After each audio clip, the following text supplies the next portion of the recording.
റോമാലേഖനം അധ്യായം 8 ഒന്നിലെ വചനം. ആകയാൽ ഇപ്പോൾ യേശുക്രിസ്തുവിനോട് ഐക്യപ്പെട്ടിരിക്കുന്നവർക്ക് ശിക്ഷാവിധിയില്ല. എന്നിട്ട് പറയാം, ആകയാൽ ഇപ്പോൾ യേശുക്രിസ്തുവിനോട് ഐക്യപ്പെട്ടിരിക്കുന്നവർക്ക് ശിക്ഷാവിധിയില്ല. ഒരു ബോധപൂർവം പറഞ്ഞ്, ആകയാൽ ഇപ്പോൾ യേശുക്രിസ്തുവിനോട് ഐക്യപ്പെട്ടിരിക്കുന്നവർക്ക് ശിക്ഷാവിധിയില്ല. എന്താണ് വചനം വാഗ്ദാനം ചെയ്തത്? യേശുക്രിസ്തുവിനോട് ഐക്യപ്പെട്ടിരിക്കുന്നവർക്ക് ശിക്ഷാവിധിയില്ല. ഇവിടെ ചോദ്യം വരികയാണ്, നീ ശിക്ഷാവിധിയിൽ നിന്നും മുക്തനായ വ്യക്തിയാണോ? യേശുക്രിസ്തുവിനോട് ഐക്യപ്പെട്ടിരിക്കുന്ന വ്യക്തിയാണോ? നമുക്കൊരു ഉത്തരവ് ഉണ്ടാകണം. നീ യേശുക്രിസ്തുവിനോട് ഐക്യപ്പെട്ടിരിക്കുന്ന വ്യക്തിയാണോ? എന്താണ് ഐക്യപ്പെടുക എന്ന വാക്കിൻ്റെ അർത്ഥം? എങ്ങനെയാണ് യേശുവിനോട് ഐക്യപ്പെടുക? യേശുവിനുള്ള വിശ്വാസം കൊണ്ട് ഐക്യപ്പെടാൻ സാധിക്കും. പക്ഷെ അതുമാത്രമാണോ പൂർണ്ണമാകുന്നത്? ആര് യേശുവിൻ്റെ വചനം അനുസരിച്ച് ജീവിക്കുന്നുവോ അവരാണ് യേശുവുമായി ഐക്യപ്പെട്ടവർ. ഹല്ലേലൂയ. അതാണ് അതിൻ്റെ ഏറ്റവും വ്യക്തമായ ഉത്തരവെന്ന് പറയുക. യേശുവിൽ വിശ്വാസമുള്ള അനേകം മനുഷ്യ ലോകത്തിലുണ്ട്. പക്ഷെ അത് ഐക്യമല്ല, അത് വിശ്വാസമാണ്. പക്ഷെ ആര് യേശുവിൻ്റെ വചനവുമായി വചനത്തിൽ ജീവിക്കുന്നുവോ, ആര് യേശുവിൻ്റെ വചനപ്രകാരം ജീവിക്കുന്നുവോ ആ വ്യക്തിയാണ് യേശുവുമായിട്ട് ഐക്യപ്പെട്ടിരിക്കുന്നത്. അവർക്ക് ശിക്ഷാവിധി ഇല്ല. അവർക്ക് ശിക്ഷാവിധി ഇല്ല. ആമേൻ, ഹല്ലേലൂയ. അവർ ഈ ഭൂമി ജീവിച്ചിരിക്കുമ്പോൾ തന്നെ രക്ഷയുടെ അനുഭവത്തിൽ ഉയർത്തപ്പെട്ടവരാണ്. അവർക്ക് ശിക്ഷാവിധി ഇല്ല. ശിക്ഷാവിധി ഇല്ലെന്ന് പറഞ്ഞാൽ ജീവിതത്തിൻ്റെ എല്ലാ ഇടങ്ങളിലും എല്ലാ തലങ്ങളിലും എല്ലാ ശിക്ഷയുടെ മേൽ ചവിട്ടി നിൽക്കാൻ ദൈവം അവരെ ഉയർത്തിയിരിക്കുകയാണ്. ഹല്ലേലൂയ. സ്പിരിച്വൽ മക്കൾ ഇപ്രകാരം വിളിക്കപ്പെട്ടവരാണ്. ഈ അഭിഷേകം സ്വീകരിച്ചിട്ടുള്ള ഓരോ വ്യക്തികളും ഇപ്രകാരം ശിക്ഷാവിധിയിൽ നിന്നും മുക്തരായി ജീവിക്കേണ്ടവരാണ്. ഹല്ലേലൂയ. ഞാൻ വീണ്ടും ആവർത്തിക്കുകയാണ്, സ്പിരിച്വലിൻ്റെ അഭിഷേകം സ്വീകരിച്ചിട്ടുള്ള ഓരോ വ്യക്തികളും എല്ലാ ശിക്ഷയിൽ നിന്നും മുക്തരായി ജീവിക്കാൻ വിളിക്കപ്പെട്ടവരും നിയോഗിക്കപ്പെട്ടവരുമാണ്. ഹല്ലേലൂയ. പ്രിയമുള്ളവരെ, ഇന്ന് നമ്മൾ ഇവിടെ ഈ ഒരു ശുശ്രൂഷ നടത്തുമ്പോൾ വാസ്തവത്തിൽ ഇത് ഏതെങ്കിലും നിങ്ങളുടെ നമ്മൾ സാധാരണ നടത്തുന്ന പോലെ ഒരു വ്യക്തിപരമായ ആവശ്യത്തിനുള്ള ഒരു ശുശ്രൂഷ അല്ലത്. ഇത് ഈ ഒരു ദേശം മുഴുവനും വേണ്ടി, ഈ മലമ്പ്രദേശങ്ങൾ, ഈ പശ്ചിമഘട്ടം, പാലക്കാട്, കോഴിക്കോട്, കണ്ണൂർ, വയനാട്, നീലഗിരി എല്ലാ ജില്ലകളെയും ഉൾപ്പെടുത്തിക്കൊണ്ട് അങ്ങോട്ട് കിടപ്പോയ ഇടുക്കി കിടക്കുകയാണ്. പക്ഷെ ഇവിടെ നമ്മൾ ഈ പ്രദേശം മുഴുവൻ ഉൾപ്പെടുത്തിക്കൊണ്ട് പ്രാർത്ഥിക്കുകയാണ്. ഹല്ലേലൂയ. കഴിഞ്ഞ കാലങ്ങളിൽ വിശ്വാസത്താൽ ദൈവത്തോട് പ്രാർത്ഥിച്ചു, അനുഗ്രഹങ്ങൾക്ക് വേണ്ടി പ്രാർത്ഥിച്ചു, പ്രശ്നങ്ങൾ മാറിക്കിട്ടാൻ വേണ്ടി പ്രാർത്ഥിച്ചു. പക്ഷെ ഇന്ന് ഈ ശുശ്രൂഷയ്ക്ക് ഒരു പ്രത്യേകതയുണ്ട്. ഈ ശുശ്രൂഷയിൽ സംഭവിക്കുന്നത് അധികാരത്താൽ കൽപ്പിക്കുകയാണ്. വിശ്വാസത്താൽ പ്രാർത്ഥിക്കുകയല്ല, അധികാരത്തിൽ കൽപ്പിക്കുന്ന ശുശ്രൂഷയാണിത്. Hallelujah, hallelujah. കാരണം അഭിഷേകത്തിൻ്റെ ശക്തിയിൽ ഈ പ്രപഞ്ചത്തോട് കൽപ്പിക്കുകയാണ് പ്രപഞ്ചം അടങ്ങുവാനായിട്ട്. ഹല്ലേലൂയ. ഇവിടെ കഴിഞ്ഞ കാലങ്ങളിൽ ഈ അടുത്ത പ്രത്യേകിച്ചും ഈ വയനാട്ടിലുണ്ടായ വലിയ ദുരന്തം ലോകത്തെ മുഴുവനും നടുക്കിയൊരു ദുരന്തമാണത്. മുണ്ടക്കയിലും ചൂരൽമലയിലും സംഭവിച്ച ഒരു വലിയ ദുരന്തം. ആ കുടുംബങ്ങളെല്ലാം താൻ സമർപ്പിക്കുകയാണ് അവിടെ മരിച്ചുപോയ എല്ലാവരെയും. എന്നാൽ എല്ലാം നഷ്ടപ്പെട്ട് വേദനിക്കുന്ന ബാക്കിയുള്ള ജീവിച്ചിരിക്കുന്ന മക്കൾ അവരെ സമർപ്പിക്കുകയാണ്. വർഷത്തിൽ ആ ഒരു ദുരന്തം സംഭവിച്ചു കഴിഞ്ഞപ്പോൾ ഇവിടെ മാത്രമല്ല ഈ കേരളം മുഴുവനും ഉണ്ടായ ഒരു അവസ്ഥയാണ് ഭയങ്കരമായ ഭയം. പ്രത്യേകിച്ചും മലമ്പ്രദേശത്ത് താമസിക്കുന്ന ആൾക്കാരെല്ലാം ഭയങ്കരമായ രീതിയിൽ ഭയന്നു പോയിരുന്നു. കാരണം അത്രമാത്രം ഒരു പ്രദേശം മുഴുവനും വെള്ളം കൊണ്ടുപോയി കഴിഞ്ഞപ്പോൾ, ആ ദേശത്തെ മുഴുവനും തുടച്ചു മാറ്റിയപ്പോൾ, ഒറ്റ നിമിഷം കൊണ്ട് ഒരു രാത്രിയിൽ നേരം വെളുക്കുന്നതിന് മുൻപ് നിമിഷ നേരം കൊണ്ട് സംഭവിച്ച ദുരന്തത്തിൽ എവിടെയും എപ്പോഴും എന്ത് സംഭവിക്കാം, ആർക്കും യാതൊരു സുരക്ഷിതത്വവുമില്ല, ഒരു ഗ്യാരണ്ടിയില്ല, ഒന്നും സംഭവിക്കില്ല എന്ന് ആ ഒരു അറിവ്, ആ ഒരു ഭയം അനേകരെ കീഴ്പ്പെടുത്തി കളഞ്ഞിരുന്നു. എനിക്ക് പ്രത്യേകിച്ച് വയനാട്ടിൽ ഇവിടെയൊക്കെ ആ ദിവസങ്ങളൊക്കെ പ്രിയപ്പെട്ട സഹോദരന്മാർ വിളിച്ചപ്പോൾ എന്നോട് പറഞ്ഞു, ഇവിടെ നിരന്തരമായ മഴയാണ്, ഭയങ്കരമായ മഴയാണ്, എല്ലാവരും ഭയങ്കര ഭയത്തിലാണ്, എന്ത് സംഭവിക്കുമെന്ന് അറിയില്ല, ആപത്തിൽ നിൽക്കുകയാണ്. ശരിയാണ്. പക്ഷെ ഇന്ന് നിങ്ങളോട് ഇവിടെ നിൽക്കുമ്പോൾ നിങ്ങളോട് ഞാൻ പറയാൻ ആഗ്രഹിക്കുന്ന ഒരു കാര്യമുണ്ട്. നിങ്ങൾ സ്വീകരിച്ചിട്ടുള്ള അഭിഷേകത്തിൽ, സ്പിരിച്വൽ അഭിഷേകത്തിൻ്റെ മഹത്വം നിങ്ങളോട് ഞാൻ പറയും, നിന്റെ ദേശത്തിൻ്റെ മേൽ തിന്മ കൈവെക്കാൻ ഒരിക്കലും ദൈവം അനുവദിക്കില്ല, ആഗ്രഹിക്കില്ല. ഒരു യഥാർത്ഥ സ്പിരിച്വൽകാരൻ അവൻ ദൈവത്തിൻ്റെ വചനപ്രകാരം വിശുദ്ധമായിട്ട് ജീവിക്കുന്നുണ്ട് എങ്കിൽ അവൻ്റെ ദേശത്തിൻ്റെ മേൽ കൈവയ്ക്കാൻ ദുഷ്ടൻ ദൈവം ഒരിക്കലും അനുവദിക്കത്തില്ല. സത്യമാണ്. Hallelujah, hallelujah. ഈ കഴിഞ്ഞു പോയ കാലങ്ങളിൽ അഭിഷേകം പഠിപ്പിച്ചൊരു പാഠം അതാണ്.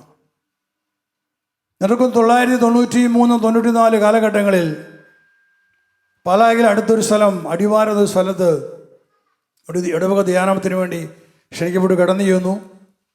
അവിടെ പള്ളിയിരിക്കുന്ന ഒരു കുന്നിൻ്റെ മുകളിലാണ്. പക്ഷെ ചുറ്റുപാട് മുഴുവൻ വലിയ കൊടുമുടികൾ പോലെ പ്രദേശമാണത്. ഞങ്ങൾ ചെല്ലുന്നതിന് 6 മാസം മുമ്പ് അവിടെ വലിയ ഉരുൾപൊട്ടലുണ്ടായി. ആ ദേശവാസികൾ പറഞ്ഞതനുസരിച്ച് 250-ലേറെ സ്ഥലങ്ങളിലും ഉരുൾപൊട്ടി ആ പ്രദേശത്ത്. ഞങ്ങൾ ആ മലയുടെ മുകളിലേക്ക്, ആ പള്ളിയിലേക്ക് കയറി ചെല്ലുമ്പോൾ വണ്ടിയിൽ പോകുമ്പോൾ കാണാൻ സാധിക്കുകയാണ്, റോഡിൻ്റെ വശങ്ങളിലൊക്കെ വൻമരങ്ങൾ, ഒരു 5, 6, 10 പേര് വട്ടം പിടിച്ചാൽ എത്ര വണ്ണമുണ്ട്, അതുള്ള വലിയ മരങ്ങൾ കടപുഴകി വന്ന് ആ ദേശമെല്ലാം നശിപ്പിച്ച് അതിങ്ങനെ മുറിച്ചിട്ടിരിക്കുകയാണ്. വലിയ മരങ്ങൾ, അത്രമാത്രം വലിയൊരു ദുരന്തമാണ് അവിടെ സംഭവിച്ചത്. പക്ഷെ അന്ന് പാസ്റ്റർ എന്നെ സംബന്ധിച്ചിടത്തോളം ദൈവത്തിൻ്റെ വചനം സൃഷ്ടപ്രപഞ്ചം കേൾക്കുമെന്നോ അല്ല വചനം കൊണ്ട് എന്നെ ബന്ധിക്കാൻ പറ്റുമെന്ന് എനിക്കറിയില്ല. പക്ഷെ അവിടെ ഒരു സംഭവം ഉണ്ടായത്, അവിടെ ഒരു അത്ഭുതം സംഭവിച്ചത്, ആ ധ്യാനത്തിൻ്റെ അവസാനത്തെ ദിവസത്തിൽ ദൈവത്തിൻ്റെ ആത്മാവിന് അഭിഷേകം വന്നു കഴിഞ്ഞപ്പോൾ അഭിഷേകത്തിൽ ഞാൻ ഇങ്ങനെ പ്രസംഗിച്ച് ഓർക്കുന്നുണ്ട്, ഇനി ഈ ദേശത്തിന് മേലെ ഒരു ദുരന്തം ഉണ്ടാവുകയില്ല. നിങ്ങൾ വിശുദ്ധീകരിക്കപ്പെട്ട് വിശുദ്ധമായിട്ട് ജീവിച്ചാൽ ഇനി ഇവിടെ ഒരു മലയിടിച്ചിലുണ്ടാകില്ല, ഇവിടെ ഉരുൾപൊട്ടലുണ്ടാകത്തില്ല. അത് കർത്താവിൻ്റെ നാമത്തിൽ വാഗ്ദാനം തരുന്നു ഞാൻ പറഞ്ഞു അവിടെ വെച്ച്. അതെന്തുകൊണ്ട് പറയുന്നത് എനിക്കറിയില്ല, പക്ഷെ ഞാൻ ആത്മാവിൽ ആ പ്രേരിതമായിട്ട് പറഞ്ഞത് എനിക്കറിയാം. അതിന് ശേഷം അവിടെ നിന്ന് നിങ്ങൾ കടന്നുപോയി 20-25 വർഷങ്ങൾക്ക് ശേഷം ആ നാട്ടുകാരിയെ ഒരു കന്യാസ്ത്രീ, നമ്മുടെ പ്രിയപ്പെട്ട അഡ്വക്കേറ്റ് ജോയ് ബദർ, അദ്ദേഹം ഒരു പുരോഹിതനെ പ്രാർത്ഥിക്കാൻ വേണ്ടി ഒരു സ്ഥലത്ത് ചെന്നു, കോട്ടയത്തിനടുത്ത്. അപ്പോൾ ആ ഉണ്ടായിരുന്ന കന്യാസ്ത്രീ എന്നെ വിളിച്ചു. അപ്പോൾ എന്നോട് പറഞ്ഞു, ബ്രദറെ, ഞാൻ പണ്ട് ഇന്ന സ്ഥലത്ത് ബ്രദർ ധ്യാനം നടത്തിയപ്പോൾ ഞാനവിടെ ഉണ്ടായിരുന്നു, ഞാൻ ആ ധ്യാനത്തിൽ പങ്കെടുത്തിരുന്നു. അന്ന് അവിടെ വെച്ച് പ്രകാരം ബ്രദർ പറഞ്ഞിരുന്നു, നിങ്ങൾ വിശുദ്ധമായിട്ട് ജീവിച്ചാൽ ഇനി ഇവിടെ മലയിടിച്ചിൽ ഉണ്ടാകില്ല. ആ സഹോദരനെ പറയാം, ആ സിസ്റ്റർ പറയാണ്, ഇത്രയും വർഷങ്ങൾ കഴിഞ്ഞു, അന്നത്തെ കാലം വലിയ മഴ പിന്നെ പെയ്തിട്ടുണ്ട്, പക്ഷെ ഒരിക്കൽ പോലും ഒരു സ്ഥലത്ത് പോലും ഉരുൾപൊട്ടൽ ഉണ്ടായിട്ടില്ല എന്ന്. ഹല്ലേലൂയ, ഓർക്കുന്നുണ്ടോ? ഹല്ലേലൂയ. ഒരു വലിയ സാക്ഷ്യമായിരുന്നത്. ഞാൻ പിന്നെ അന്വേഷിച്ചിട്ടുണ്ടായിരുന്നില്ല, അവിടെ സംഭവിച്ചത് അന്വേഷിക്കാൻ പോയില്ല. പക്ഷെ കർത്താവ് ഇടവരുത്തി. ഈ മകനോട് പ്രാർത്ഥിക്കാൻ ചെന്ന് കഴിഞ്ഞപ്പോൾ എന്നെ നമ്പർ കൊടുത്ത് ഇന്ന സ്ഥലത്ത് ഉണ്ടെന്ന് പറഞ്ഞപ്പോൾ ആ സിസ്റ്ററിനെ വിളിച്ചു പറയുകയാണ്. അതിന് കാരണം ഇതാണ്, അവിടെ പ്രഘോഷിക്കപ്പെട്ട വചനങ്ങൾ ആ ദേശത്ത് കടന്നു ചെന്നപ്പോൾ ആ പ്രപഞ്ചത്തെ, ആ കുന്നുകളെയും മലകളെയും പിടിച്ചു കെട്ടി ദുരന്തങ്ങളിൽ നിന്ന് ആ നാടിനെ ദൈവം രക്ഷിച്ചു. ഹല്ലേലൂയ. പക്ഷെ ഇതെല്ലാം കഴിഞ്ഞ് 1998 ഞാൻ അറിയുന്നത്, ദൈവത്തിൻ്റെ ആത്മാവിനെ പഠിപ്പിക്കുന്നത്. എൻ്റെ തന്നെ കൃഷിഭൂമിയിൽ 98 കാലഘട്ടങ്ങളിൽ സുവിശേഷ പ്രഘോഷങ്ങൾ തടസ്സപ്പെട്ട് ഒരു വേദിയില്ലാതെ എല്ലാ വഴികളും അടയ്ക്കപ്പെട്ടപ്പോൾ എനിക്ക് ദൈവത്തിനെ വേല ചെയ്യണം, വചനം പ്രഘോഷിക്കണം. അപ്പം ഞാൻ താമസിച്ചിരുന്നത് മൂന്നാറിൽ നിന്ന്, ഞാൻ താമസം മൂന്നാറിൽ, അവിടെ നിന്നും 25 കിലോമീറ്റർ ഉണ്ട് എൻ്റെ കൃഷിഭൂമിയായ സൂര്യനെല്ലിയിൽ. ഞാൻ അവിടെ വരും, തോട്ടത്തിൽ ചെല്ലും.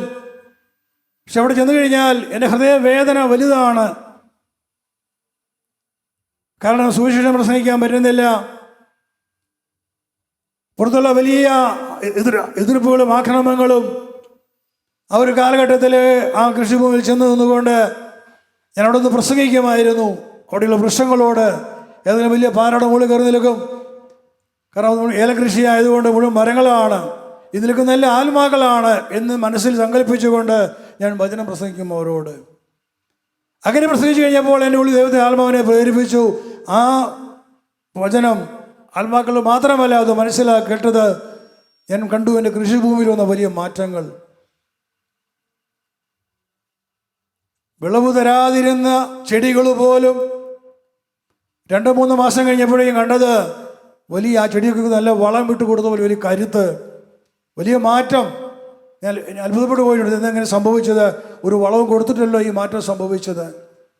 ആ സമയത്താണ് 98-ലാണ് വലിയ മഴ വരാൻ പോകുന്ന സമയം. എൻ്റെ കൃഷിഭൂമിയുടെ ഏറ്റവും മുകളിൽ ഒരു സ്ഥലത്ത് എല്ലാ വർഷങ്ങളും മണ്ണിടിയും. ഞാൻ എല്ലാ വർഷവും പ്രാർത്ഥിക്കും, കർത്താവയുടെ മണ്ണിടിയാൻ വിട്ടുകൊടുക്കല്ലേ, അനുവദിക്കല്ലേ. പക്ഷേ മണ്ണിടിയുമായിരുന്നു.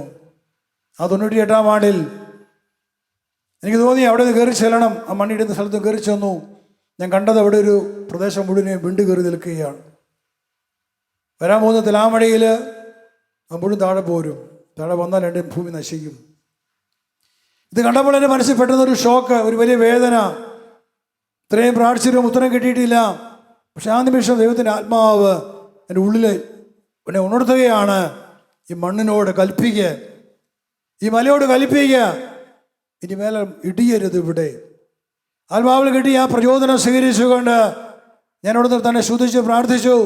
എന്നിട്ട് ഞാനിങ്ങനെ പറഞ്ഞു, ഈ മണ്ണും കല്ലും പാറകളും അടിയൊഴുക്കുകളും കർത്താവിൻ്റെ വചനം കേൾക്കട്ടെ. യേശു ക്രിസ്തുവിൻ്റെ നാമത്തിൽ ഞാൻ നിങ്ങളെ ബന്ധിക്കുന്നു. ഇനിമേൽ ഇവിടെ മല ഇടിയരുത്, മണ്ണിടിയരുത്, ഇവിടെ ഉരുള് പൊട്ടരുത്.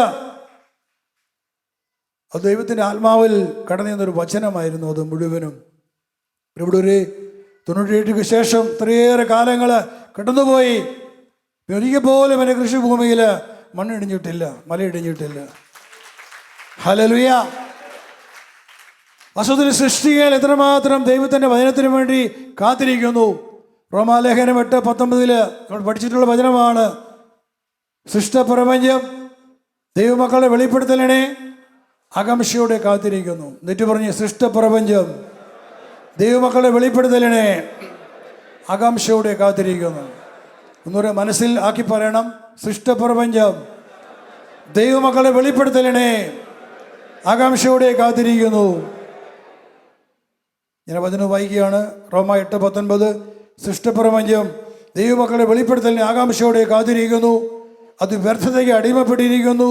സ്വന്തം ഇഷ്ടത്താലല്ല, പ്രത്യാശ കൊടുത്ത് അതിനെ അധീനമാക്കിയവൻ്റെ അഭിഷ്ടപ്രകാരം സൃഷ്ടി ജീർണതയുടെ അടിമത്തിൽ നിന്ന് മോചിതമാവുകയും ദൈവമക്കളുടെ സ്വാതന്ത്ര്യം പ്രാപിക്കുകയും ചെയ്യും. സമസ്ത സൃഷ്ടികളും ഒന്നു ചേർന്ന് ഇതുവരെയും ഈറ്റുനോവ് അനുഭവിക്കുകയും നെടുവേർപ്പെടുകയും ചെയ്യുന്നു നമുക്കറിയാം. ദൈവത്തിൻ്റെ ആത്മാവിലൂടെ അപ്പോസ്തലൻ പറയുകയാണ്, ഈ പ്രപഞ്ചം, സൃഷ്ടപ്രപഞ്ചം ദൈവമക്കളെ വെളിപ്പെടുത്തലിന് വേണ്ടി കാത്തു നിൽക്കുകയാണ്. ഒരു മനുഷ്യൻ താൻ ദൈവത്തിൻ്റെ മകനാണ്, ദൈവത്തിൻ്റെ മകളാണ് എന്നുള്ള തിരിച്ചറിവ് ഉണ്ടാകുന്നത് കാണാൻ വേണ്ടി ഈ പ്രപഞ്ചം കാത്തു നിൽക്കുന്നു എന്നതിൻ്റെ അർത്ഥം. എന്താണ് കാരണം? ദൈവം തൻ്റെ പരിശുദ്ധിയിൽ സൃഷ്ടിച്ച ഈ ഭൂമിയും ആകാശവും എല്ലാ ചരാചരങ്ങളും ഇതെല്ലാം ദൈവത്തിൻ്റെ പരിശുദ്ധിയിൽ ഉണ്ടാക്കപ്പെട്ടവയാണ്. ഉണ്ടാകട്ടെ എന്നുള്ള ദൈവത്തിൻ്റെ വചനം കടന്നു വന്നപ്പോൾ അവിടുത്തെ ജ്ഞാനത്താൽ അവിടുന്ന് എല്ലാം സൃഷ്ടിച്ചു. ഇത് മുഴുവനും പരിശുദ്ധമായിരുന്നു. പക്ഷേ ആദത്തിൻ്റെ പാപത്തിലൂടെ ഇങ്ങോട്ട് തലമുറയുടെ പാപങ്ങളിലൂടെ ഈ ഭൂമി ഇത് മുഴുവനും കലുഷിതമായി. ഇതിനുമേലെ പിശാചിൻ്റെ ഭരണം മനുഷ്യൻ കൊണ്ട് കൊടുത്തു. ദൈവത്തിൻ്റെ ആധിപത്യം ഉണ്ടായിരുന്ന പ്രപഞ്ചത്തിൻ്റെ മേലെ മനുഷ്യൻ്റെ അവിശ്വാസങ്ങളിലൂടെ, അനുസരണക്കേടുകളിലൂടെ, അവൻ ചെയ്തുപോയ പാപപ്രവൃത്തികളിലൂടെ, പ്രമാണ ലംഘനങ്ങളിലൂടെ പിശാചിന് അവൻ ഈ മണ്ണിൻ്റെ മേൽ ഭരണം ഏൽപ്പിച്ചു കൊടുത്തു. അങ്ങനെ സാധാരണ ഭരണമാണിത് ഈ പ്രപഞ്ചത്തിൻ്റെ മേൽ ഉള്ളത്.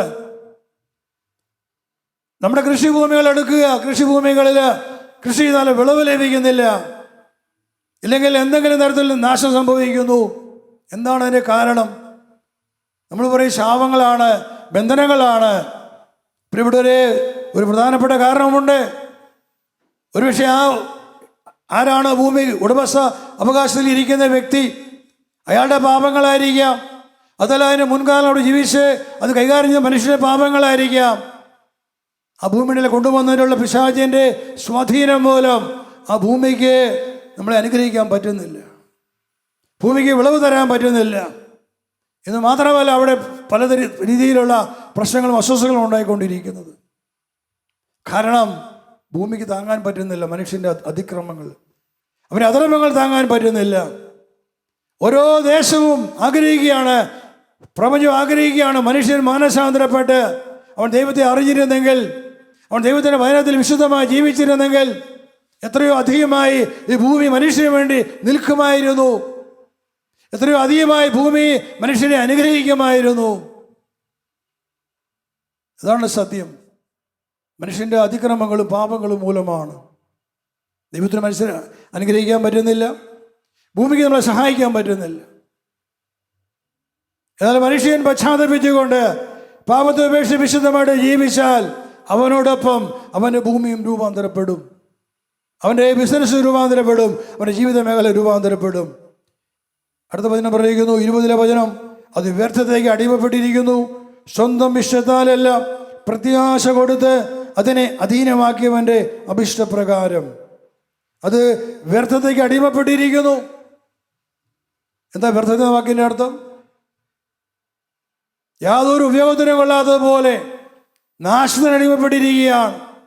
അടുത്ത വചനം പറയുന്നു, അത് സ്വന്തം ഇഷ്ടത്താലല്ല പ്രത്യാശ കൊടുത്ത് അതിനെ അധീനമാക്കിയവൻ്റെ അഭിഷ്ടപ്രകാരമാണ്. ഭൂമി ഇപ്രകാരമായത് സ്വന്തം ഇഷ്ടം കൊണ്ടല്ല, ഭൂമി ആഗ്രഹിച്ചിട്ട് സംഭവിച്ചതല്ല. അത് പിന്നെയോ പ്രത്യാശ കൊടുത്ത് അതിനെ അധീനമാക്കിയവൻ്റെ അഭിഷ്ടപ്രകാരം. ആരാണ് പ്രത്യാശ കൊടുത്ത് അതിനെ അധീനമാക്കിയത്? ആരാണ് പ്രത്യാശ കൊടുത്ത് ഭൂമിയെ അധീനമാക്കിയത്? പിശാചാണ്. പിശാച് ഹവ്വായ്ക്ക് പ്രത്യാശ കൊടുത്തു, ആദത്തിന് പ്രത്യാശ കൊടുത്തു, പിന്നെ ഇങ്ങോട്ട് അനേകം തലമുറയ്ക്ക് പ്രത്യാശ കൊടുത്തു. നുണ പറഞ്ഞുകൊണ്ട്, വ്യാജം പറഞ്ഞുകൊണ്ട് പ്രത്യാശ കൊടുത്ത് മനുഷ്യനെ അടിമപ്പെടുത്തി, അവൻ ഭൂമിയെ അടിമപ്പെടുത്തി. അങ്ങനെ പ്രത്യാശ കൊടുത്ത് അധീനമാക്കിയവനായ പിശാചിൻ്റെ അഭിഷ്ടപ്രകാരമാണ് ഇന്ന് ഭൂമി പ്രവർത്തിക്കുന്നത്. ദൈവത്തിൻ്റെ ഇഷ്ടപ്രകാരമല്ല, മനുഷ്യൻ്റെ ഇഷ്ടപ്രകാരം ആകാൻ ഭൂമിയെ കൊണ്ട് സാധിക്കുന്നില്ല. നമ്മളെ അനുഗ്രഹിക്കാൻ ഭൂമിക്ക് പറ്റുന്നില്ല. ഇവിടെ ഒരേ ഒരു മാർഗമേ ഉള്ളൂ. ഭൂമി നമ്മളെ അനുഗ്രഹിക്കണമോ, ഭൂമി നമ്മോട് ചേർന്ന് നിൽക്കണമോ, ഓരോ മനുഷ്യനും ദൈവമക്കളുടെ സ്വാതന്ത്ര്യം പ്രാപിക്കണം. ഓരോ മനുഷ്യനും താൻ ദൈവത്തിൻ്റെ മകനാണ്, മകളാണെന്ന് അറിഞ്ഞുകൊണ്ട് പാപത്തെ ഉപേക്ഷിച്ച് അവൻ ദൈവത്തിൻ്റെ വചനത്തിലേക്ക് വരാൻ തയ്യാറാകണം. Hallelujah, hallelujah. ആ ഒരു പ്രക്രിയയിലൂടെ മാത്രമേ ഈ പ്രപഞ്ചത്തിൽ മാറ്റം സംഭവിക്കത്തുള്ളൂ. റോമ 8:1 വചനത്തിൽ കേട്ടു, ആകയാൽ ഇപ്പോൾ യേശുക്രിസ്തുവിന് ഐക്യപ്പെടുന്നത് ശിക്ഷാവിധിയില്ല. നമ്മുടെ പിതാക്കന്മാരുടെ പാപങ്ങളുടെ എത്രമാത്രം നമ്മുടെ ഭൂമി നാശത്തിലാണെങ്കിൽ പോലും ഒരുവൻ യേശുവിനോട് വചനത്തിലൂടെ ഐക്യപ്പെട്ട് ജീവിക്കുമ്പോൾ അവിടെ കർത്താവിൻ്റെ ശക്തി ഇറങ്ങി വരും, കർത്താവിൻ്റെ അഭിഷേകം ഇറങ്ങി വരും. ആ ഭൂമിയിൽ കുടിയിരിക്കുന്ന പൈശാചിക സ്വാധീനങ്ങളെ പിഴുതെറിഞ്ഞ് ആ ഭൂമിയെ ആശീർവദിക്കാൻ, അനുഗ്രഹിക്കാൻ ദൈവത്തിൻ്റെ അഭിഷേകം തന്നെ സഹായിക്കുക തന്നെ ചെയ്യും. ഹല്ലേലൂയ, ഹല്ലേലൂയ, ഹല്ലേലൂയ. ഈ പ്രപഞ്ചത്തിലുള്ള എന്തുമാകട്ടെ, വന്യമൃഗങ്ങളോ ഇഴജന്തുക്കളോ എന്തുമാകട്ടെ, എല്ലാറ്റിനുമേൽ വാസ്തവത്തിൽ ദൈവം നമുക്ക് അധികാരം തന്നിട്ടുണ്ട്. കാരണം ആദ്യത്തെ സൃഷ്ടിച്ചപ്പോൾ ഉൽപ്പത്തി 1:26 വായിക്കുകയാണ്, കർത്താവ് ദൈവം ഇങ്ങനെ പറയുകയാണ്, നമുക്ക് നമ്മുടെ ഛായയിലും സദൃശ്യത്തിലും മനുഷ്യനെ സൃഷ്ടിക്കാം, അവർക്ക് ഭൂമിയിലുള്ള എല്ലാറ്റിനുമേൽ ആധിപത്യം ഉണ്ടാകട്ടെ എന്നാണ് അവിടുന്ന് പറഞ്ഞത്. ഭൂമിയിലുള്ള എല്ലാറ്റിനുമേലും അധികാരം കൊടുക്കാം. ദൈവം അങ്ങനെ ആദത്തിന് അധികാരം കൊടുത്തു, ആധിപത്യം കൊടുത്തു. ആദം ഒരു രാജാവിനെ പോലെ അധിപതിയായി വാണു. എല്ലാം അവൻ്റെ കാഴ്കീഴിലായിരുന്നു. സൃഷ്ടപ്രപഞ്ചം, ഭൂമിയും പക്ഷിമൃഗാദികളും വന്യമൃഗങ്ങളും ഒക്കെ അവൻ്റെ കീഴിലായിരുന്നു. ഒന്നുപോലും അവനെതിരെ വരില്ല, ഒന്നും മുരളുക പോലും ചെയ്യില്ല. ഇഴജന്തുക്കൾ എന്തുമാകട്ടെ ഒക്കെ അവന് കീഴിലാണ്. അവനെ ഒരു ഭയപ്പെട്ടിരുന്നു. എന്താണ് കാരണം? ദൈവം ആദ്യം സൃഷ്ടിച്ചത് ദൈവത്തെ പോലെയാണ്. അവൻ പ്രകാശിക്കുന്നവനായിരുന്നു. കാരണം ദൈവത്തിൻ്റെ ആത്മാവാണ് ജീവൻ നൽകിയത്. ആ മൺരൂപത്തെ ദൈവം ഉണ്ടാക്കിയതിന് മൂക്കിലേക്ക് ജീവശ്വാസം ഊതിക്കൊടുത്തപ്പോൾ അതിലേക്ക് കടന്നു ചെന്ന ജീവശ്വാസം ദൈവത്തിൻ്റെ ആത്മാവ്. ആദം ദൈവത്തെ പോലെ പ്രകാശിക്കുന്നവൻ. ദൈവത്തെ പോലെ ആദം അത്രമാത്രം പ്രകാശിക്കുന്നവനും അതേപോലെ ശക്തിയുള്ളവനുമായിരുന്നു. അതാണ് ബുക്ക് ഓഫ് സിറാഖ് പ്രഭാഷകൻ 17:3 വായിക്കുന്നു, ദൈവം അവർക്ക് തൻ്റെ ശക്തിക്ക് സദൃശമായ ശക്തി നൽകുകയും അവരെ തൻ്റെ ഛായയിൽ സൃഷ്ടിക്കുകയും ചെയ്തു. Hallelujah, hallelujah. ദൈവം അവർക്ക് തൻ്റെ ശക്തിക്ക് സദൃശമായ ശക്തി നൽകി. എന്നിട്ട് പറഞ്ഞ്, ദൈവം അവർക്ക് തൻ്റെ ശക്തിക്ക് സദൃശമായ ശക്തി നൽകുകയും അവരെ തൻ്റെ ഛായയിൽ സൃഷ്ടിക്കുകയും ചെയ്തു. ദൈവം അവർക്ക് തൻ്റെ ശക്തിക്ക് സദൃശമായ ശക്തി നൽകുകയും തൻ്റെ ഛായയിൽ അവരെ സൃഷ്ടിക്കുകയും ചെയ്തു. ഇപ്പൊ ദൈവത്തിൻ്റെ ശക്തിക്ക് സദൃശമായ ശക്തി എന്താ വാക്കിൻ്റെ അർത്ഥം? സദൃശം വാക്കിൻ്റെ അർത്ഥം സദൃശം, തുല്യം. ദൈവത്തിൻ്റെ ശക്തിക്ക് തുല്യമായ ശക്തി ദൈവം മനുഷ്യന് തന്നിട്ടുണ്ട്. ആദത്തിന് കൊടുത്തു, ഹവ്വയ്ക്ക് കൊടുത്തു, അത് തന്നെ സന്താന പരമ്പരകൾ കൊടുത്തു. എനിക്കും നിനക്കും തന്നിട്ടുണ്ട് ആ വലിയ ശക്തി. വിശ്വസിക്കുന്നുവോ? വിശ്വസിക്കുന്നു? ഇത് പണ്ട് ആദത്തിന് മാത്രമല്ല കൊടുത്തത്. ആദത്തിന് കൊടുത്ത അതേ ശക്തി ഇന്ന് നിന്നിലുണ്ട്, എന്നിലുണ്ട്. പക്ഷേ പാപങ്ങൾ മൂലം ഈ ശക്തിക്ക് പ്രവർത്തിക്കാൻ പറ്റുന്നില്ല. ആ ശക്തി നമ്മുടെ ആത്മാവിൽ കെട്ടപ്പെട്ട് കിടക്കുകയാണ്. പ്രവർത്തിക്കാൻ സ്വാതന്ത്ര്യമില്ലാതെ ദൈവത്തിൻ്റെ ശക്തി മനുഷ്യൻ്റെ ഉള്ളിൽ ബന്ധിക്കപ്പെട്ട് കിടക്കുകയാണ്. അതേതോ മനുഷ്യൻ, ഏതു ജാതിയോ മതോ ഏതോ ആയിക്കൊള്ളട്ടെ, എല്ലാ മനുഷ്യരിലും ദൈവത്തിൻ്റെ ശക്തിയുണ്ട്. അതുകൊണ്ടാണ് 1 കൊരിന്ത്യർ 3:16 പുസ്തകം പറയുന്നു, നിങ്ങൾ ദൈവത്തിൻ്റെ ആലയങ്ങളാണ്. ദൈവത്തിൻ്റെ ആലയം നശിപ്പിക്കുന്നതിനെ ദൈവം നശിപ്പിക്കും. ഈ ലോകത്തിലെല്ലാ മനുഷ്യരും ഒരേ ദൈവത്തിൻ്റെ മക്കളായതുകൊണ്ട് ഒരു ദൈവത്തിൻ്റെ ആലയങ്ങളാണ്. ഹല്ലേലൂയ. എല്ലാവരും ഒരേ ദൈവത്തിൻ്റെ ജീവൻ വസിക്കുന്നു, ഒരേ ദൈവത്തിൻ്റെ ആത്മാവ് വസിക്കുന്നു ജീവശ്വാസത്തിലൂടെ. ആ ജീവശ്വാസത്തിലൂടെ ദൈവത്തിൻ്റെ ശക്തി എല്ലാ മനുഷ്യരിലുമുണ്ട്. എന്നാൽ ഒരുവൻ ക്രൈസ്തവനായപ്പോൾ, ജ്ഞാനസ്നാനം സ്വീകരിച്ചപ്പോൾ അവനിലേക്ക് വന്ന പരിശുദ്ധാത്മാവ് ഈ ശക്തിയെ ഉണർത്തി. ദൈവം മനുഷ്യന് കൊടുത്ത ശക്തിയെ പരിശുദ്ധാത്മാവ് ജ്ഞാനസ്നാനത്തിലൂടെ ഉണർത്തി. കാരണം ജ്ഞാനസ്നാനം സ്വീകരിച്ചപ്പോൾ അവനിലേക്ക് വന്ന പരിശുദ്ധാത്മാവ് ദൈവം കൊടുത്ത ശക്തി ആ ദൈവവിശ്വാസത്തെ ഉണർത്തി.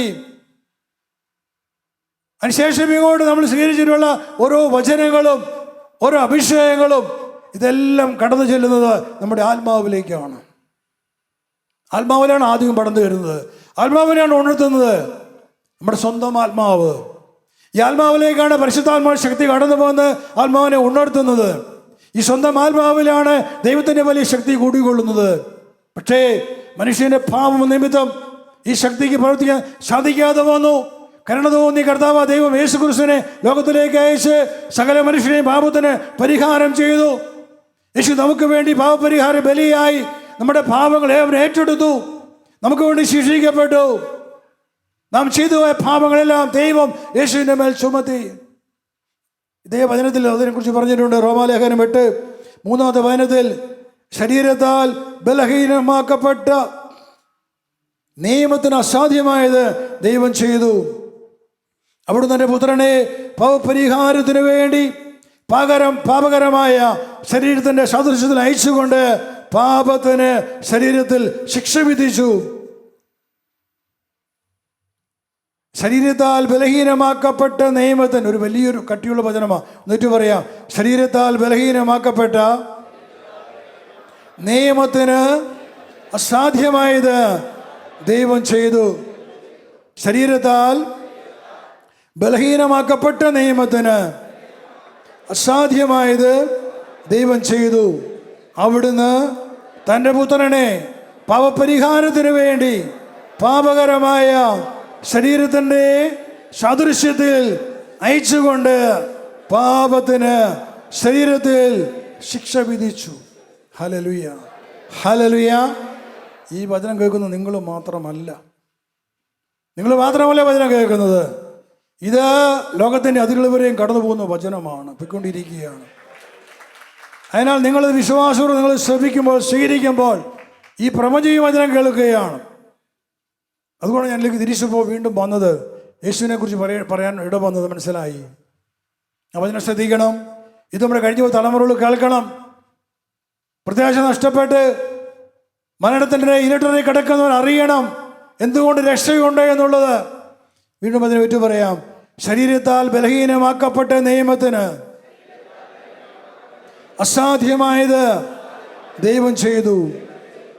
എന്താണ് വചനം പറഞ്ഞത്? ശരീരത്താൽ ബലഹീനമാക്കപ്പെട്ട നിയമം. ശരീരത്താൽ നിയമം ബലഹീനമാക്കപ്പെട്ടു. എന്താണ് നിയമം?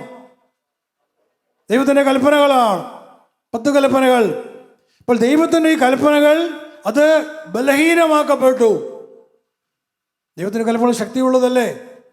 ശക്തിയുണ്ടോ ഇല്ലയോ? ഉണ്ട്. വചനമാണത്, ശക്തിയുണ്ട്. പക്ഷെ അത് ബലഹീനമായി പോയി.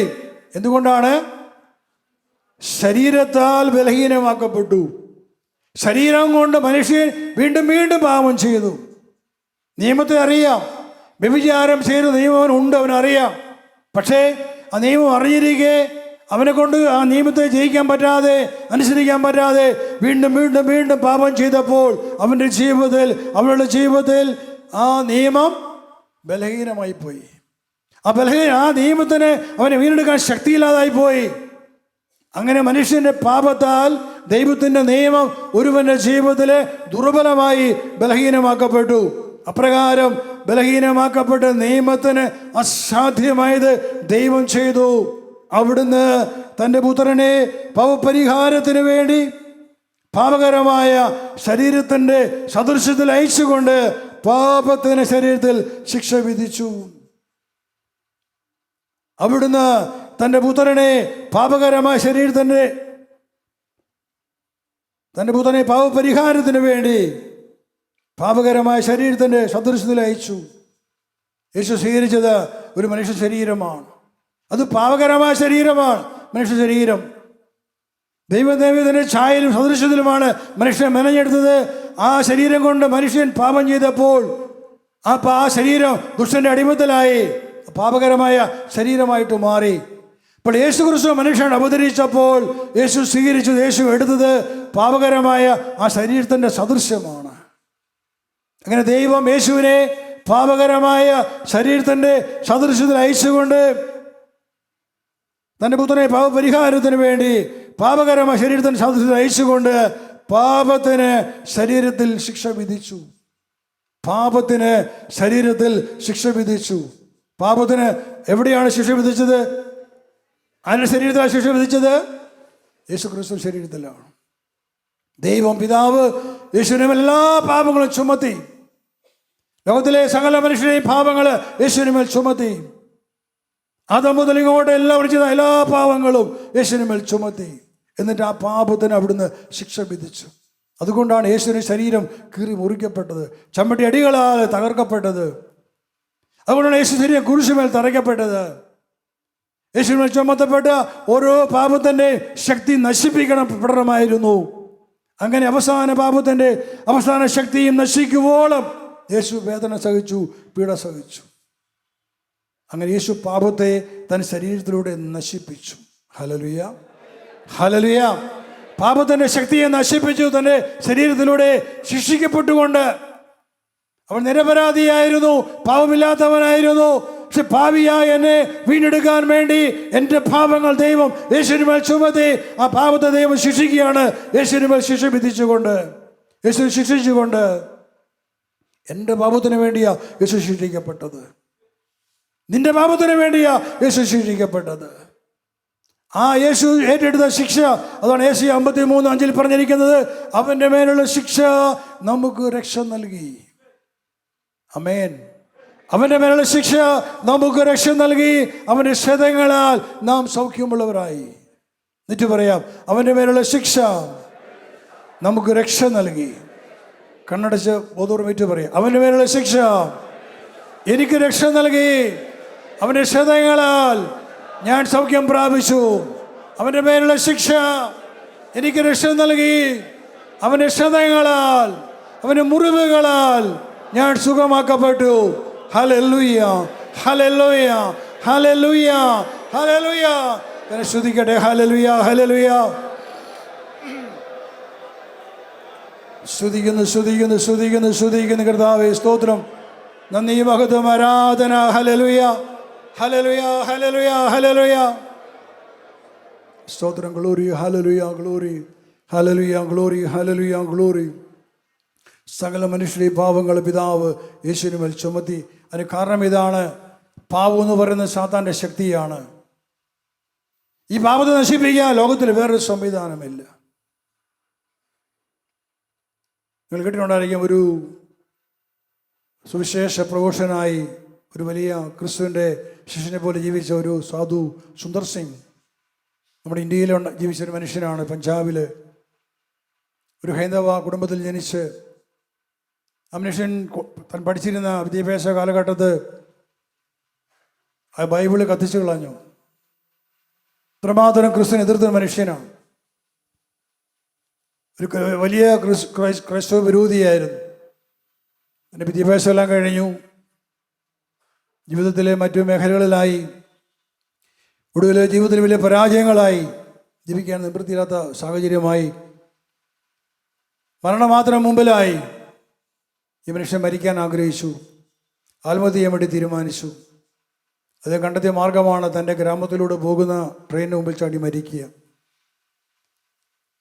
തൻ്റെ ജീവിതത്തിലെ അവസാന രാത്രി പ്രഭാതത്തിൽ ട്രെയിൻ കടന്നു വരും. ഏതാനും മണിക്കൂർ മാത്രം അവശേഷിച്ചിരിക്കുക. മനുഷ്യൻ ആ രാത്രിയിൽ ഇങ്ങനെ പ്രാർത്ഥിക്കുകയാണ്, ഒരു ദൈവമുണ്ടോ? ഈ ആകാശം ഭൂമിയെ സൃഷ്ടിച്ചൊരു ദൈവമാണോ? ആണെങ്കിൽ ആ ദൈവം എവിടെ? എന്നെ രക്ഷിക്കണം. ഞാനത് മരിക്കാൻ പോവുകയാണ്. ഏതാനും മണിക്കൂർ കഴിഞ്ഞാൽ എൻ്റെ നാട്ടിൽ കടന്നു വരുന്ന ട്രെയിൻ മുമ്പിൽ ചാടി ഞാൻ മരിക്കും. ഒരു ദൈവം ഉണ്ടെങ്കിൽ എനിക്ക് ഉത്തരം വേണം. സുന്ദർ സിംഗിൻ്റെ സാക്ഷ്യം ഇതാണ്. അപ്രകാരം ഞാൻ പ്രാർത്ഥിച്ചു കഴിഞ്ഞപ്പോൾ വളരെ പെട്ടെന്ന് എൻ്റെ മുമ്പിൽ ഒരാൾ പ്രത്യക്ഷപ്പെട്ടു, യേശു ക്രിസ്തു. Hallelujah, hallelujah. താൻ ആരെ എതിർത്തിരുന്നുവോ, ആരുടെ വചനങ്ങളെ അഗ്നിക്കിരയാക്കിയോ, അത് യേശു ക്രിസ്തുവിനെയാണ് സുന്ദർ സിംഗ് കണ്ടത്. ആ രാത്രി സുന്ദർ സിംഗ് മാനസാന്തരപ്പെട്ടു. ആൾ പശ്ചാത്തപിച്ചു. യേശു അപ്രത്യക്ഷനായി കഴിഞ്ഞപ്പോൾ ഇയാൾ ഓടി അടുത്ത മുറിച്ച് അപ്പനെ വിളിച്ചു, അപ്പാ ഞാനൊരു ക്രിസ്ത്യാനി ഇന്നു മുതൽ. അപ്പനെ ഇറക്കി വിട്ടു വീട്ടിൽ. ഇവിടെ പറ്റില്ല, താമസിക്കാൻ പറ്റില്ല, ഇവിടെ താമസിക്കാൻ പറ്റില്ല. ഇറക്കി വിട്ടു. ഇയാൾ അലഞ്ഞു നടന്നു. അങ്ങനെ ആ ആലസ്യയിൽ ഇയാൾ ഒരു പാസ്റ്ററെ കണ്ടു. ആ മനുഷ്യയൊക്കെ സ്നാനം കൊടുത്തു, അവരുടെ കൂട്ടത്തിലായി. പിന്നെ ശേഷം സുന്ദർ സിംഗ് സ്വന്തമായിട്ട് വചനം പ്രസംഗിക്കാൻ ആരംഭിച്ചു. വലിയ വലിയ അത്ഭുതങ്ങളും അടയാളങ്ങളും കർത്താവ് മനുഷ്യനോട് പ്രവർത്തിക്കാൻ തുടങ്ങി. ഇപ്പോൾ സുന്ദർ സിംഗ് ഒരു കാര്യം പറഞ്ഞിരിക്കുകയാണ്.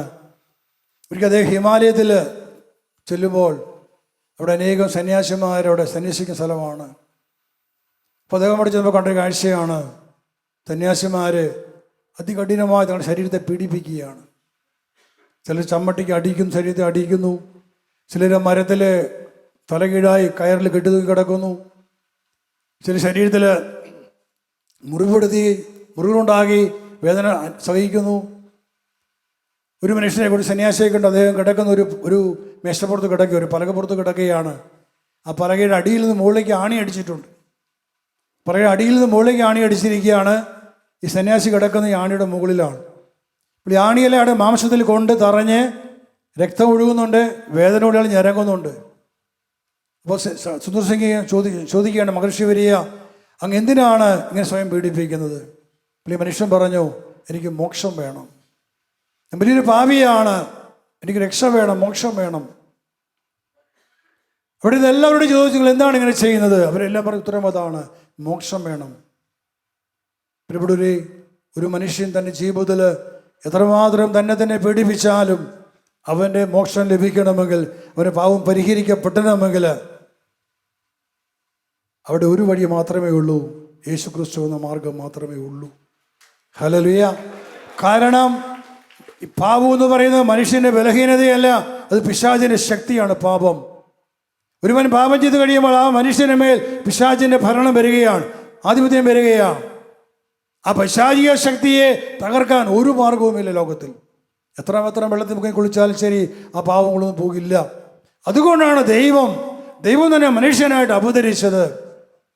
കാരണം പിശാചിന്റെ ശക്തിയെ നശിപ്പിക്കുവാൻ മറ്റൊരു മാർഗമില്ലാത്തത് കൊണ്ട് ദൈവം മനുഷ്യനായിട്ട് അവതരിക്കുകയാണ്. പാപകരമായ ശരീരത്തിൻ്റെ സദൃശ്യം എടുത്തുകൊണ്ട് യേശു ക്രിസ്തു മനുഷ്യപുത്രനായിട്ട് അവതരിക്കുന്നു. ആ യേശുവിൻ്റെ മേൽ ഈ മനുഷ്യൻ്റെ ചെയ്തുപോയ പാപങ്ങൾ മുഴുവൻ ദൈവം ചുമത്തി. കാരണം യേശുവിൻ്റെ ശരീരം ദൈവികമായ ശരീരമാണ്. യേശു ജനിച്ചത് പരിശുദ്ധാത്മാവും വചനം കൂടി ചേർന്ന് ജ്ഞാനത്തിൻ്റെ ഉദരത്തിൽ, ജ്ഞാനവശകന്യാവിൻ്റെ ഉദരത്തിൽ യേശു ജനിച്ചു. എന്നാൽ 30-ാമത്തെ വയസ്സിൽ സ്നാനപ്പെട്ടതിലൂടെ യേശുവിന് മേൽ ദൈവത്തിൻ്റെ ആത്മാവ് വീണ്ടും ശക്തിയോടെ ആവശിച്ചു. യേശു അഭിഷിക്തനായിട്ട് മാറി. യേശു ദൈവരാജ്യത്തിൻ്റെ ശുശ്രൂഷ നടത്തി 3 വർഷം. അതിൻ്റെ അവസാനമാണ് യേശുവിന് മേൽ പാപങ്ങൾ ചുമത്തപ്പെട്ടത്. അപ്പോൾ പൂർണ്ണമായും ദൈവമായ യേശുവിന് മേൽ ചുമത്തപ്പെട്ട ആ പാപങ്ങൾ സാത്താനെ നശിപ്പിക്കുവാൻ അത് ആവശ്യമായിരുന്നു. ഒരു മനുഷ്യന് മേലും പാപം ചുമത്തിയിട്ട് എത്ര ശിക്ഷിച്ചാലും ഒരു പാപം പോലും നശിപ്പിക്കപ്പെടത്തില്ല. നമ്മൾ പലപ്പോഴും കാണാറുണ്ട്, ദുഃഖവെള്ളി ആഴ്ചകളിൽ പല വിദേശ രാജ്യങ്ങളിലും കണ്ടിട്ടുണ്ടല്ലോ നിങ്ങൾ, മനുഷ്യരെ കുരിശിന്മേൽ തറഞ്ഞു കിടക്കും. ആണി അടിച്ച് കുരിശിനെ തൂക്കിയിട്ടിരിക്കുകയാണ്. ഫിലിപ്പൈൻ രാജ്യത്ത് ഏതാനും വർഷം മുമ്പ് ഒരു വലിയ പ്രസിദ്ധമായിട്ട് എല്ലാം കണ്ട സംഭവമാണ്. ഒരു മനുഷ്യനെ ആണികൾ തറച്ച് കുരിശ് കിടക്കുകയാണ്. പാവപരിഹാര ബലിയാണ്. അയാളെ ചെയ്തുകൊണ്ട് അയാളുടെ പാവം പരിഹരിക്കപ്പെടുമോ? ലോകത്തിൽ ആരെങ്കിലും പാവം പരിഹരിക്കപ്പെടുമോ? ഒരിക്കലുമില്ല. ഒരു കൊലപാതകം നടത്തിയിട്ട് 20 വർഷം ജയിലിൽ കിടന്ന് വിചാരിക്കുക, ശിക്ഷിക്കപ്പെട്ടു, 20 വർഷം ജയിലിൽ ശിക്ഷ അനുഭവിച്ചു. അയാൾ 20 വർഷം കഴിഞ്ഞ് പുറത്തു പോന്നു. അയാൾ ജയിലിൽ കിടന്നുകൊണ്ട് അയാൾ പാപം ശമിക്കപ്പെട്ടു? ഒരിക്കലുമില്ല. പക്ഷെ ഈ മനുഷ്യൻ താൻ ചെയ്തു പോയ പാപത്തെയോർത്ത് യേശുവിൻ്റെ നാമത്തിൽ പശ്ചാത്തപിച്ചിരുന്നെങ്കിൽ ആ നിമിഷം അവൻ്റെ പാപം ശമിക്കപ്പെട്ടുമായിരുന്നു. Hallelujah, hallelujah. ഇതാണ് യേശു നൽകുന്ന സൗജന്യമായ രക്ഷ എന്നുള്ളത്.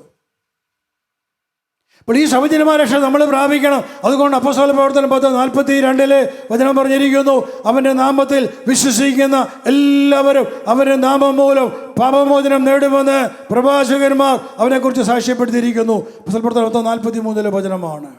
അവൻ്റെ നാമത്തിൽ വിശ്വസിക്കുന്ന എല്ലാവരും അവൻ്റെ നാമം മൂലം പാപമോചനം നേടും. എന്നിട്ട് പറഞ്ഞ്, അവൻ്റെ നാമത്തിൽ വിശ്വസിക്കുന്ന എല്ലാവരും അവൻ്റെ നാമം മൂലം പാപമോചനം നേടുമെന്ന് അവനെക്കുറിച്ച് പ്രവാചകന്മാർ സാക്ഷ്യപ്പെടുത്തിയിരിക്കുന്നു.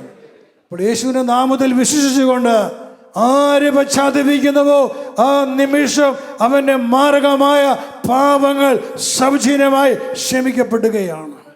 ഹല്ലേലൂയ. ഇതാണ് സൃഷ്ടപ്രപഞ്ചം കാത്തു നിൽക്കുന്നത്. രക്ഷ കടന്നു വന്നിട്ട് മനുഷ്യൻ പശ്ചാത്തപിച്ച് പാപത്തെ ഉപേക്ഷിക്കാൻ ഈ പ്രപഞ്ചം കാത്തു നിൽക്കുകയാണ്. കാരണം രക്ഷയുടെ വഴി ദൈവം വെച്ചു, മോക്ഷത്തിൻ്റെ വഴി ദൈവം വെച്ചു. യേശുവിനെ നാമത്തിൽ വിശ്വസിച്ചുകൊണ്ട് പശ്ചാത്തപിക്കുക, പാപം ക്ഷമിക്കപ്പെടും.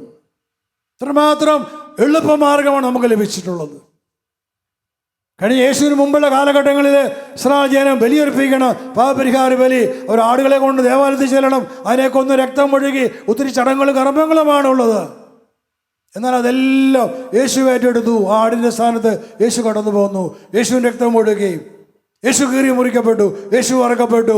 ഇന്ന് അതുകൊണ്ട് ഞാനും നീയും ഏതൊരു മനുഷ്യനും അവൻ്റെ നാമത്തിൽ, യേശുവിൻ്റെ നാമത്തിൽ വിശ്വസിച്ചുകൊണ്ട് പാപങ്ങളെ ഓർത്ത് ഏറ്റുപറഞ്ഞുകൊണ്ട് അവൻ പശ്ചാത്തപിക്കുമ്പോൾ ആ നിമിഷം അവൻ്റെ പാപങ്ങൾ ക്ഷമിക്കപ്പെടുകയാണ്. അത് ക്ഷമിക്കപ്പെട്ടിരിക്കും. Hallelujah, hallelujah. ഈ സൗജന്യമായ രക്ഷ ഇന്നേ ദിവസം അനേകം ആത്മാക്കൾ പ്രാപിക്കട്ടെ എന്ന് ഞാൻ പ്രാർത്ഥിക്കുകയാണ്. ഈ സൗജന്യമായ രക്ഷ ഈ നാട് പ്രാപിക്കട്ടെ എന്ന് പ്രാർത്ഥിക്കുകയാണ്. മനുഷ്യ പാപത്തിലൂടെ കടന്നു വന്ന് ഈ സൃഷ്ടിയുടെ മേൽ ഭരണം നടത്തുന്ന പാപത്തിൻ്റെ ശക്തികൾ കീഴടങ്ങട്ടെ. മനുഷ്യ പാപത്തിലൂടെ കടന്നു വന്ന് ഈ നാട് ഭരിക്കുന്ന, ദേശം ഭരിക്കുന്ന, കുന്നുകളും മലകളും ഭരിക്കുന്ന സാധാരണ ശക്തികളെ കീഴടങ്ങട്ടെ. യേശു ക്രിസ്തു സകല മർത്യരുടെയും ലോകം മുഴുവൻ്റെയും പാപങ്ങൾക്ക് പരിഹാര ബലിയാകിയാൽ സാധാരണ ശക്തികളും കീഴടങ്ങട്ടെ, തകരട്ടെ. ആധിപത്യങ്ങൾ തകരട്ടെ, പ്രഭുത്വങ്ങൾ തകരട്ടെ, സാധാരണ കോട്ടകൾ തകരട്ടെ. ഈ പ്രപഞ്ച സ്വാതന്ത്ര്യമാകട്ടെ. ഈ പ്രപഞ്ചം സ്വതന്ത്രമാകട്ടെ. സൃഷ്ടികൾ സ്വതന്ത്രമാകട്ടെ. സൃഷ്ടി പ്രപഞ്ചം സ്വതന്ത്രമാകട്ടെ. ഹല്ലേലൂയ, ഹല്ലേലൂയ, ഹല്ലേലൂയ, ഹല്ലേലൂയ, ഹല്ലേലൂയ, ഹല്ലേലൂയ. യേശുവേ, യേശുവേ, യേശുവേ. ഹല്ലേലൂയ, ഹല്ലേലൂയ, ഹല്ലേലൂയ, ഹല്ലേലൂയ. സ്തുതിക്കുന്നു, സ്തുതിക്കുന്നു, സ്തുതിക്കുന്നു, സ്തുതിക്കുന്നു. ഹല്ലേലൂയ, ഗ്ലോറി, ഹല്ലേലൂയ. ആകാശം കേൾക്കട്ടെ, ഭൂമി കേൾക്കട്ടെ, സമുദ്രം കേൾക്കട്ടെ, കാറ്റ് കേൾക്കട്ടെ, സൂര്യൻ കേൾക്കട്ടെ, ചന്ദ്ര നക്ഷത്രങ്ങൾ കേൾക്കട്ടെ, മഴമേഘങ്ങൾ കേൾക്കട്ടെ, മഴക്കാറ് കേൾക്കട്ടെ. യേശുവിന്റെ നാമം, യേശുവിന്റെ നാമം, യേശുവിന്റെ നാമം അധികാരമുള്ള നാമമാണ്. പാപത്തെ ജയിച്ച നാമമാണ്. സാത്താനെ ജയിച്ച നാമമാണ്. മരണത്തെ ജയിച്ച നാമമാണ്. ലോകത്തെ ജയിച്ച നാമമാണ്. പാപത്തെ ജയിച്ച നാമമാണ്. നരകത്തെ ജയിച്ച നാമമാണ്. യേശുവിന്റെ നാമത്തിൽ പ്രപഞ്ചമേ കീഴടങ്ങുക, പ്രപഞ്ചമേ കീഴടങ്ങുക. പിശാചിന്റെ എല്ലാ ഭരണങ്ങളും അവസാനിക്കട്ടെ. സാധാരണ എല്ലാ സ്വാധീനങ്ങളും കെട്ടപ്പെട്ട് നിർവീര്യമാകട്ടെ. കീഴടങ്ങട്ടെ, കീഴടങ്ങട്ടെ. യേശുവിന്റെ കുരിശിലെ വിജയത്തിന്റെ യോഗ്യതയാൽ, ഉത്ഥാനത്തിന്റെ യോഗ്യതയാൽ ഈ സൃഷ്ടപ്രപഞ്ചം യേശു നാമത്തിന് മുമ്പിൽ കീഴടങ്ങട്ടെ. സ്പിരിറ്റ് ജീസസ് കൽപ്പിക്കുന്നു, സാത്താൻ കീഴടങ്ങട്ടെ, സാത്താൻ കീഴടങ്ങട്ടെ, സാത്താൻ കീഴടങ്ങട്ടെ. ഈ പ്രപഞ്ചം സ്വതന്ത്രമാകട്ടെ. ഈ ഭൂമിയിൽ ഉണ്ടാക്കുന്ന എല്ലാ തരത്തിലുള്ള മണ്ണിടിച്ചിലുകൾ, ഉരുൾപൊട്ടലുകൾ, മലയിടിച്ചിലുകൾ, പ്രളയം, ഭൂമികുലുക്കം, എല്ലാ തരത്തിലുള്ള പൈശാചിക ആധിപത്യങ്ങളെ സ്പിരിറ്റിന്റെ നാമത്തിൽ ഞാൻ ബന്ധിക്കുന്നു. സാത്താൻ കീഴടങ്ങ്, അടങ്ങ്, കീഴടങ്ങ്. ഹല്ലേലൂയ, ഹല്ലേലൂയ, ഹല്ലേലൂയ, ഹല്ലേലൂയ. സ്തുതിക്കുന്നു, സ്തുതിക്കുന്നു, സ്തുതിക്കുന്നു. യേശുവേ, ഹല്ലേലൂയ, ഹല്ലേലൂയ. സ്തോത്രം, ഗ്ലോറി, ആരാധന, ഹല്ലേലൂയ. അങ്ങേക്ക് നന്ദി, അങ്ങേക്ക് മഹത്വം, മഹത്വം, മഹത്വം. ഹല്ലേലൂയ.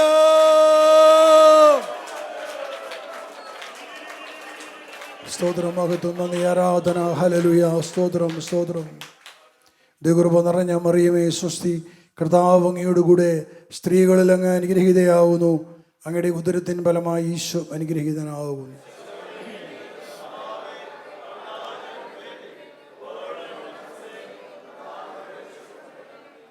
ഇന്നലെ രാത്രിയെല്ലാം എറണാകുളത്തായിരുന്നു ഞാൻ. അവിടെ ഭയങ്കര മഴയായിരുന്നു. രാത്രിയിലൊക്കെ ഉറക്കം തെളിയുമ്പോഴൊക്കെ പുറത്ത് മഴയുടെ ശബ്ദം. അപ്പോൾ ഞാൻ പ്രാർത്ഥിക്കും, ദൈവമേ നാളെ ഇന്നലെ രാവിലെ യാത്ര പുറപ്പെടേണ്ടതാണ്, ഇങ്ങോട്ട് വരണം. ഭയങ്കരമായ മഴയാണ്, വെള്ളക്കെട്ടുണ്ടാകാം. നേരം വെളുത്തു. ഞാൻ എൻ്റെ പ്രാർത്ഥനയിൽ ഇരുന്ന് പ്രാർത്ഥിക്കുകയാണ്. പക്ഷെ ആ പ്രാർത്ഥനയിൽ ഞാൻ കണ്ടു വലിയൊരു അഭിഷേകത്തിൻ്റെ ശക്തി ഞാൻ അനുഭവിച്ചറിഞ്ഞു. എൻ്റെ പ്രാർത്ഥന കഴിഞ്ഞുകൊണ്ട് സമയത്ത് എന്നെ ഈ പ്രിയപ്പെട്ട സഹോദരങ്ങൾ കൂടാരത്തിൽ നിന്നും ഇങ്ങോട്ട് പോകാനുള്ള വാഹനം പുറപ്പെടാൻ സമയമായപ്പോൾ അവർ വിളിക്കുന്നു.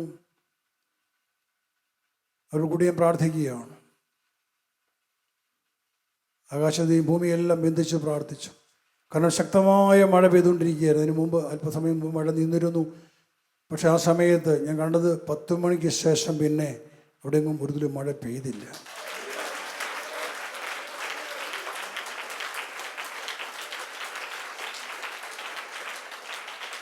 ഇന്നലെ രാവിലെ ഓൺലൈനിൽ ന്യൂസ് ഉണ്ടായിരുന്നു, എല്ലാ പത്രങ്ങളും ന്യൂസ് ഉണ്ടായിരുന്നു. അതിശക്തമായ മഴയെന്നാണ് കൊടുത്തിരുന്നത്. അതിശക്തമായ മഴ 3 ദിവസം മറ്റാണ് പ്രവേശിക്കപ്പെട്ടത്. അനേകം ജില്ലകളിൽ ഓറഞ്ച് അലേർട്ട്, അടുത്തെന്താണ് യെല്ലോ അലേർട്ട്, ഇതെല്ലാം പ്രഖ്യാപിക്കപ്പെട്ടു എല്ലാ ജില്ലകളിലും. ഞാനിത് പറഞ്ഞത് ഇന്നലത്തിന് ശേഷം അതിന് ശേഷം പിന്നെ മഴ പെയ്തില്ല. ഞങ്ങൾ വരുന്ന വഴിയിലാണെങ്കിൽ പോലും ചിലയിടങ്ങളിൽ മാത്രം ഒരു ചാറൽ മഴ പോലെ വന്നു വരുന്ന വഴിയിൽ. ഞാനിത് പറഞ്ഞതിന് കാരണം മനുഷ്യൻ്റെ കണ്ടുപിടുത്തങ്ങളും മനുഷ്യൻ്റെ അറിവുകളും ചിന്തകൾക്കൊക്കെ എത്രയോ അപ്പുറത്താണ് നമ്മുടെ കർത്താവ് നിൽക്കുന്നത്. ഹല്ലേലൂയ. എന്തിനേയും ഏതിനേയും മാറ്റിമറിക്കാൻ ശക്തനായ ഒരു കർത്താവാണ് നമ്മുടെ കർത്താവ്. ആമേൻ. ഹല്ലേലൂയ, ഹല്ലേലൂയ. നമ്മുടെ ആവശ്യങ്ങൾക്ക് വേണ്ടി, നമ്മുടെ സൗകര്യത്തിന് വേണ്ടി ദൈവമേ ഈ കാര്യം ഇങ്ങനെ വേണമെന്ന് പറയുമ്പോൾ അങ്ങനെ ചെയ്യാൻ ശക്തനായ ഒരു കർത്താവ് തോംസകരിയേക്കുണ്ട്, സ്പിരിറ്റിനുണ്ട്. ഹല്ലേലൂയ, ഹല്ലേലൂയ. സ്തുതിക്കുന്നു, നന്ദി, സ്തോത്രം, അങ്ങേക്ക് മഹത്വം. നന്ദി പറയുന്ന കർത്താവേ, ഹല്ലേലൂയ, ഗ്ലോറി, ഹല്ലേലൂയ, ഗ്ലോറി, ഹല്ലേലൂയ, ഗ്ലോറി, ഹല്ലേലൂയ, ഗ്ലോറി.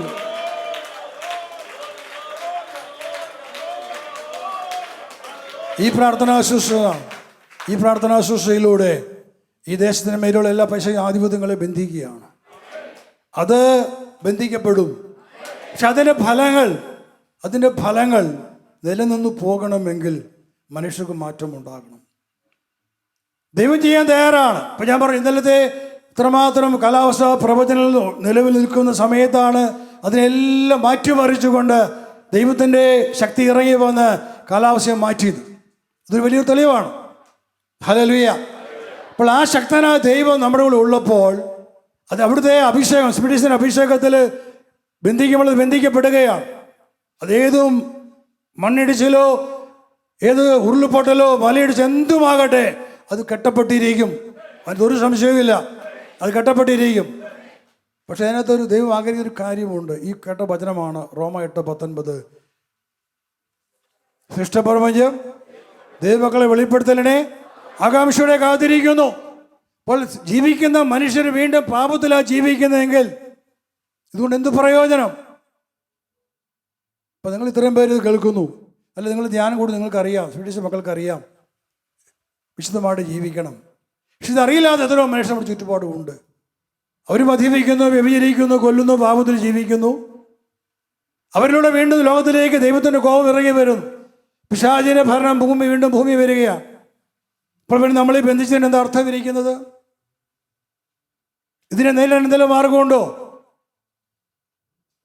പണ്ടൊരിക്കൽ കർത്താവ് ദൈവം അബ്രഹാത്തോട് പറഞ്ഞു, സ്വതോം ഗോമോറയിൽ നിന്നും അവിടെ വലിയ നിലവിളി ഉയർന്നിട്ടുണ്ട്, ആ ദേശം നശിപ്പിക്കപ്പെടാൻ പോവുകയാണ്.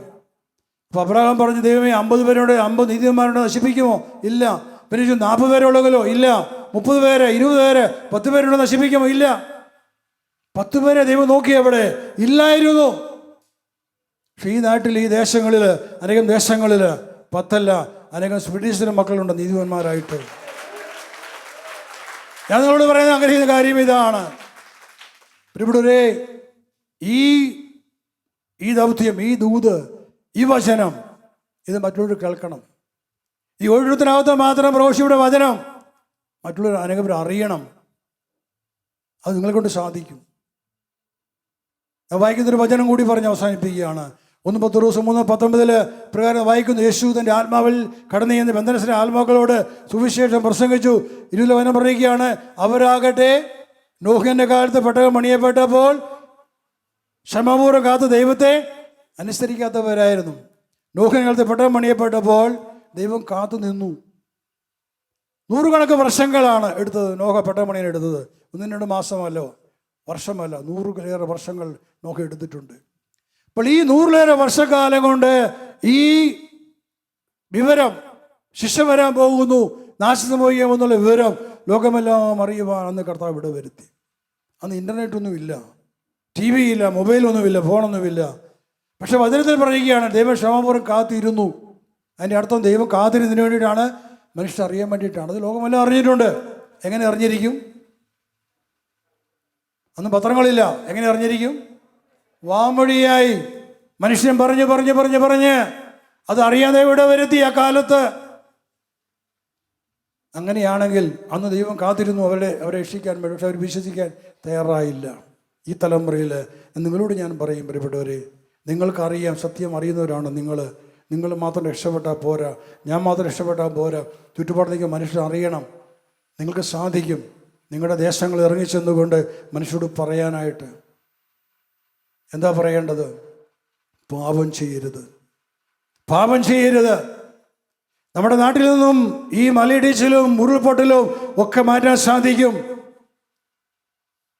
അവിടെയാണ് നമുക്ക് ജപമാലയുടെ വലിയ മഹത്വം, പരിശുദ്ധ മറിയത്തിൻ്റെ മഹത്വം അവിടെയാണ്. ജപമാല ചൊല്ലി പ്രത്യേകിച്ച് നിങ്ങൾക്ക് ചെയ്യാൻ പറ്റുന്ന ക്രൈസ്തവ ഭവനങ്ങളിൽ അവർ മാനസാന്തരപ്പെട്ടാൽ മാത്രം മതി, ദൈവം നാടിനെ രക്ഷിക്കും. മറ്റുള്ളവരെ വിടുകയാണ്. ക്രൈസ്തവ കുടുംബങ്ങൾ മാനസാന്തരപ്പെട്ടാൽ ദൈവം അവരെ പ്രതി നാടിനെ സംരക്ഷിക്കും, ഉറപ്പുള്ള കാര്യമാണ്. പക്ഷെ ഇന്ന് അനേകം ക്രൈസ്തവ കുടുംബങ്ങൾ ജീവിക്കുന്നത് നാശത്തിലും പാപത്തിൻ്റെ വഴിയിലുമാണ്. അവിടെ നിങ്ങൾ ഈശോ പറഞ്ഞു, നിങ്ങൾ പോകേണ്ടത് വിജാതിയിലേക്ക് പോകണ്ട, നിങ്ങൾ ഇസ്രായേൽക്കാരുടെ ഭവനത്തിൽ പോകാനാണ് പറഞ്ഞത്. നിങ്ങളെക്കൊണ്ട് സാധിക്കുമോ ചെന്ന് പറയാനായിട്ട്? സാധിക്കുമോ? സാധിച്ചാൽ നല്ലത്. അത് നിങ്ങൾക്കൊരു സുവിശേഷ ദൗത്യമാണത്.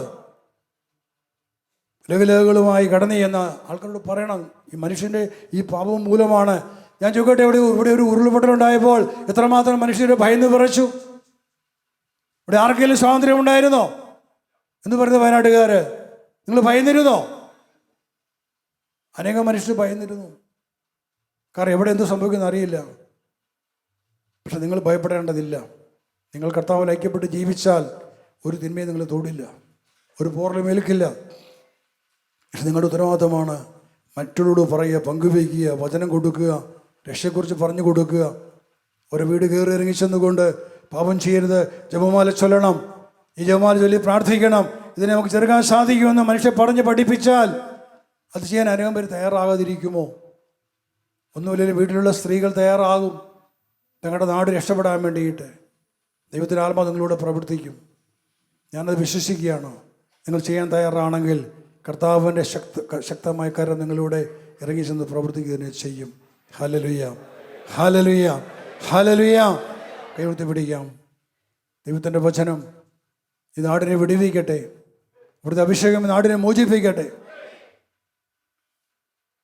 ഇന്നലെ ഞാൻ എൻ്റെ ഭവനത്തിൽ ഇരുന്നുകൊണ്ട് ഞാൻ പ്രാർത്ഥിച്ചപ്പോൾ ഞാനത് പറയാൻ വേണ്ടിയാണ് തുടങ്ങിയത്. ആത്മാവിൽ ഞാൻ സഞ്ചരിച്ചു.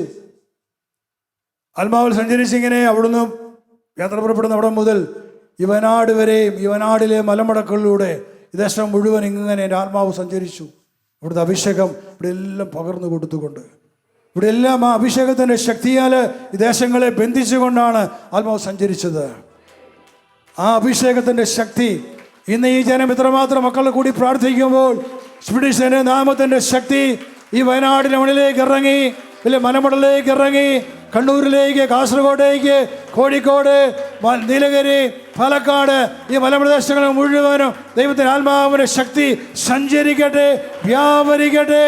എല്ലാ തരത്തിലുള്ള അപകടങ്ങളിൽ നിന്ന്, എല്ലാ തിന്മകളിൽ നിന്ന് ഈ നാട് സ്വതന്ത്രമാകട്ടെ, വിടുവിക്കപ്പെടട്ടെ.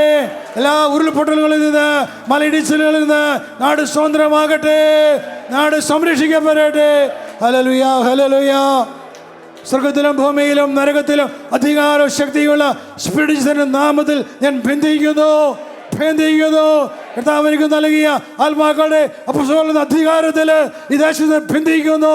അടിമകളെ ബന്ധിക്കുന്നു, ആത്മാക്കളെ ബന്ധിക്കുന്നു. കീഴടങ്ങട്ടെ, കീഴടങ്ങട്ടെ, കീഴടങ്ങട്ടെ. തന്നെ സ്തുതിക്കട്ടെ. ഹല്ലേലൂയ, ഹല്ലേലൂയ.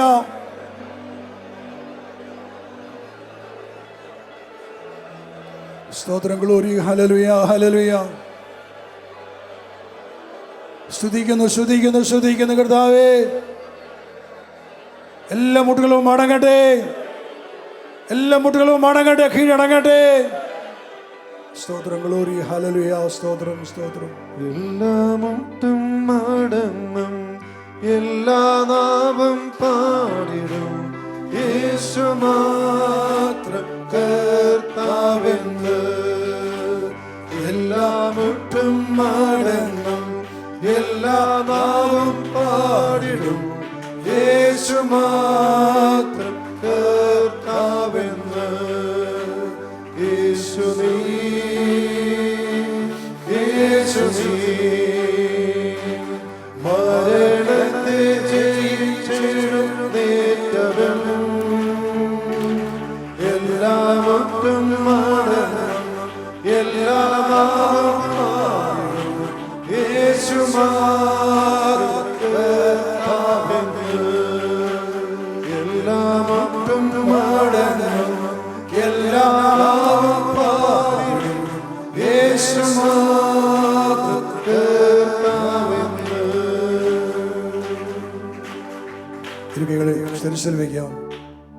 കർത്താവിൻ്റെ വചനം, കർത്താവിൻ്റെ അഭിഷേകം, അവിടുത്തെ ശക്തി ഇപ്പോൾ നിന്റെ ആത്മാവിലേക്ക് ചൂഴ്ന്നിറങ്ങട്ടെ. അവിടെ നയിച്ച വചനവും ശക്തിയും അഭിഷേകവും നിന്റെ ആത്മാവിൽ ചൂഴ്ന്നിറങ്ങട്ടെ. നിന്റെ ആത്മാവ് ഉണരട്ടെ, അഭിഷേകം ഉണരട്ടെ. Spirit in Jesus, Spirit in Jesus, Spirit in Jesus. Rise.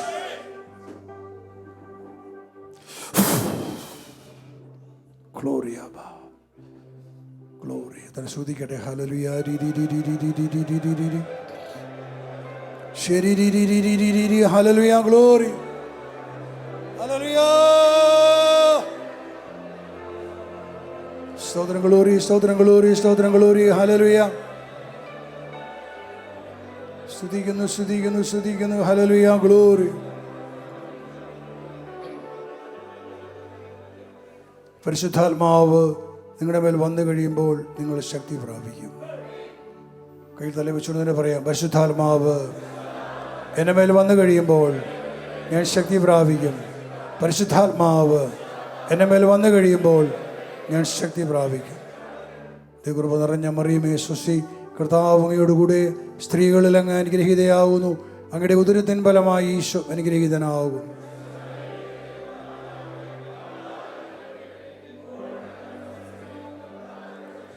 പിതാവാ ദൈവത്തിൻ്റെ ആധിപത്യവും കർത്താവ് യേശുക്രിസ്തുവിൻ്റെ നാമത്തിൻ്റെയും വചനത്തിൻ്റെയും ഭരണവും പരിശുദ്ധാത്മാവ ദൈവത്തിൻ്റെ നിറവും നിയന്ത്രണവും എന്നും എപ്പോഴും നിലവിൽ ഉണ്ടായിരിക്കട്ടെ.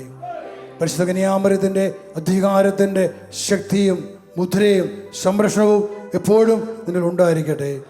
ആമേൻ, ആമേൻ, ആമേൻ. ഹല്ലേലൂയ. ഇവിടെ കൈകൾ അടിച്ചു നമുക്ക് നന്ദി പറയാം.